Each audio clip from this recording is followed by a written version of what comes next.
Hi and welcome. everyone. Hi and welcome to this week's broadcast. And today we're talking all about summer health and harmony and how to find the Wu Wei during the summer season. So David, do you want to tell us in traditional Chinese medicine Yeah. all about summer health? Well, I think it's good to look at it from a traditional Chinese medicine point of view because, especially in England, a lot of people don't realise that there's two main strands of Chinese medicine. One is someone like me, traditional Chinese medicine, where although I learned it in England, I went to China and honed my skills. But there is another form called Five Elements. And Five Elements is perhaps the majority of acupuncturists now in England are practicing Five Elements. And they focus on what the Chinese medicine call fire, earth, metal, water, wood.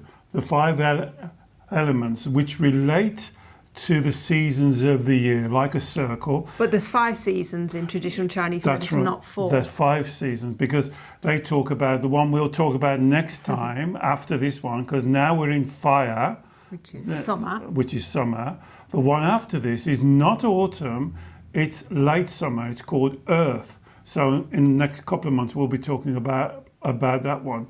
But now we're in the summer, and this is the element of fire. So although this relates to the year, it can also relate to people. Remember last week we talked about the macro, micro, and it can talk about the organs within you. So the fire organs are heart, pericardium, and small intestines. Question, do you know what the pericardium I was going to just ask that. What is the pericardium? What's a pericardium? Yeah. Well, the pericardium from a Chinese medicine point of view is called the heart protector. Okay. And it's a kind of an important thing. So I think about it, this is my translation from my master in China.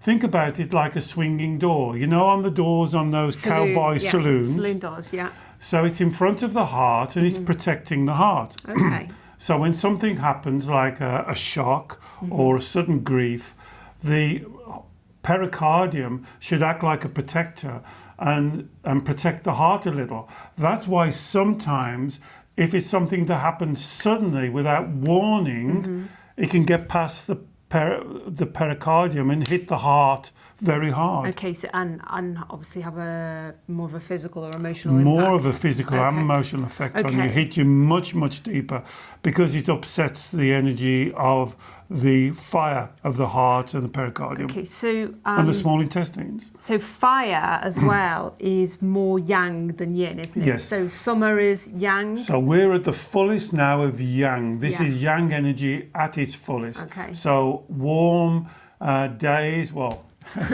most of the time. should be warm days, not always in Derbyshire. Longer days, lighter nights, earlier mornings. So this is the yang energy to its exuberance, to its fullness. So for a human being, the emotions of fire are joy, passion, outbursts, laughter, More energy. happiness, more energy, more vibrance.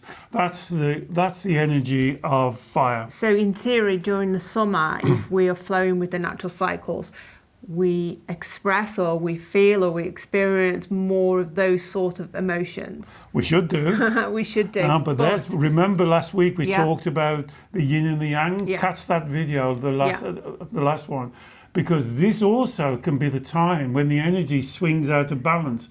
Remember I talked about the pendulum? So yes, this is the time when you should be happy, and what's better than going for a walk in the country or sitting in a country pub by a river 6-7 o'clock at night and enjoying it. It's beautiful, really nourishing, and that's a wonderful fire feeling. But also, unfortunately, for a lot of people, this is where they can swing the other way, and they can go into whatever you want to think the opposite of joy is: depression, feeling down, lack of energy, withdrawn, that type of thing. So also at this time of the year, if you're not on your Wu Wei, remember the flowing stream, this is where you can go one way or the other. Is what you're saying then, you're in the same way that if you're flowing correctly, then you should experience feelings of joy, excitement, energy, vitality during the summer. But if that goes out of balance, or there's a greater propensity for that to go out of balance in the summer, so emotionally that means you've got more clients coming to you with problems of feeling listless, lack of energy, feeling flat. Yes. In terms of what they're about. What about physical symptoms if there's an excess or a deficiency in the yang fire? So excess will normally show in things like lack of sleep. So they'll say something like it's too hot at night, but really it's the fire energy keeping them going. They'll say, I can't settle my mind. The mind's on overdrive, running around. It won't. It's like the monkey mind on the speed. And and they can have more heat symptoms like inflammation of the joints, skin irritations, rashes and things like that. So this is another yang thing that can kind of almost take over this time of year. Okay, so obviously I guess if you're suffering from those symptoms, either emotional or physical, you could come and have an acupuncture treatment or visit a local acupuncturist. But there's plenty of things people can do, people are listening, to nurture and support their yang fire energy, the energy of their heart, the energy of the pericardium, the small intestine for themselves during this season. So give us a few examples then. Right, so the first thing is to understand what's going on. Remember my Chinese proverb, you can't change what you don't understand. So you have to understand that we're in the fire element time now.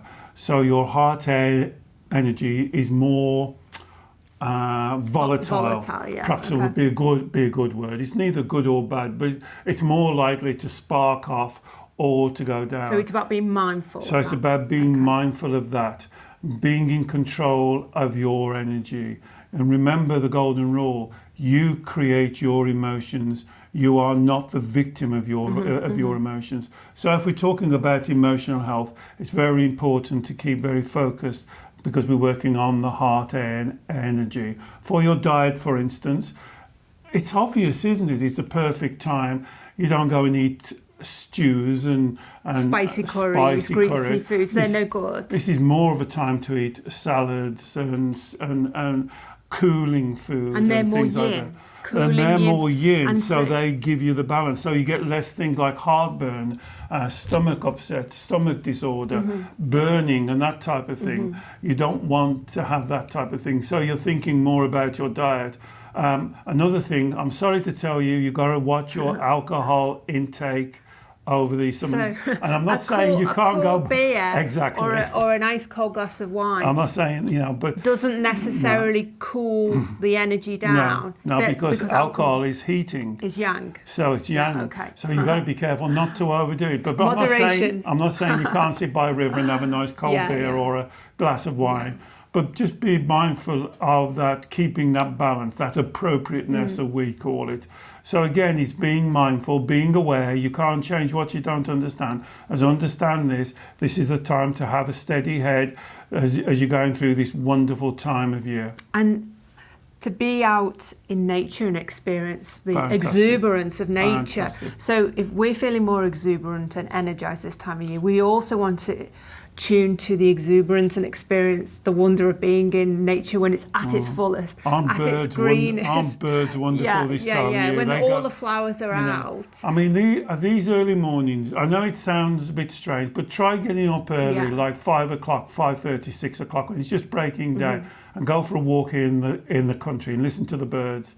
And if that doesn't lift your heart, there's no hope for you. That is a good point, David, because at this time of year, really, if we're to attune to the season, the sun is rising earlier and it's setting later. Yeah. So really, we ought to be trying to get up a little bit earlier, whether that's to experience nature or to get our day started off earlier, and also make the most of the lighter evenings. And use the extra energy you've got. But at the same time, to avoid this kind of excess, this burnout, this excess yang, you also need to be taking some power naps or some rest. Or granny naps. Nana naps. Nana naps. During the day, to balance out To get the a kind of to find the balance. Especially after you eat, it's really good that if you're eating, just to try and give yourself that 15 to 20 minutes as afterwards to allow the food to digest, particularly if you've been eating something that's a bit more heavy or greasy or something like that. Just give yourself time to settle and make sure you keep cool and relaxed and don't encourage this yang building up of energy. So when we're outside and enjoying nature, it's also to be mindful that we do need to keep cool, that as much as it's great to get all the wonderful vitamin D, the sights, sounds and smells of nature, that we do need to not be outside in the sunshine too much, stay in the shade, keep hydrated. These are all the... I'm terrible at this, aren't I? Well, make sure you drink lots of water. I'm terrible at this. That you would do anyway, but actually, without even knowing it, you're balancing the yang fire energy out. You're keeping it settled. You're stopping it from moving to excess. And in the evening, because at night time, a lot of people in the summer, and I know we get a lot more clients with sleep problems at this time of year, making sure your bedroom's cool and well ventilated at night is really important. Change your sheets, don't keep the heavy sheets on. And all these are practical tips, but you know, sometimes we just need to talk about it because we don't change the duvet and we've still got the heavy duvet on and things like that, and then we get restless and then the mind gets into overdrive and the energy builds up. But it's finding this appropriateness, finding this balance. Also talking about your walks in the country, and this is the time to be silly. This is the time now to do... Well, this is heart strengthening. Exactly, to do daft things. Joyful things. And go... This is why they have all the Watch concerts. Watch a good comedy. Have a good giggle. Go to a good group, listen to music, have a good dance, and lift this energy and get this energy really working and going, you know. Do some fun things. If you've got children, do some really crazy things. Get the water pipe out and squirt them all and things like that. This is the time of year to do that type of stuff. And a really good heart strengthening and heart focused meditation that you can do is the inner smile meditation, focused on the heart, sending the love, energy, warmth, and that smile, that joyful smile to your heart. Obviously, you know, we teach this, the inner smile, the Taoist inner smile meditation. We have a MP3 recording on it, and we'll pop the link below on that as well, so you can listen to that. I try and do it at each of my classes as if I can in the Qigong classes, because it's such a powerful meditation. You standing as in a stance and you're imagining like a sunbeam coming right into your heart, sending yourself love. And the teaching is to hold that smile, even though you don't get the connection. And I'll give you the teaching, the Taoist monk teaching. You hold the smile until the heart smiles back. You get that connection. And especially this time of the year, it's a very important meditation can do. So if you haven't listened to it, you go and have a listen to that meditation. And if you're walking in the country, put the earphones on and listen to it and just let, you know, that sunshine, the birds song, and to realize how blessed we are. So many of us worry about how stressed we are. Don't forget how blessed you are. You are absolutely so the divine, the unique, and never forget that. And what better this time of the year to remember that. Brilliant. Thanks, David. So I hope that's given you plenty to think about in terms of heart strengthening, joy strengthening, things you can do, as well as being mindful to not go to yang fire excess during the summer season. As per usual, any questions or comments, you know you can always put them below and we'll be very happy to answer them for you. And we'll see you next week. Thank you. Bye. Bye.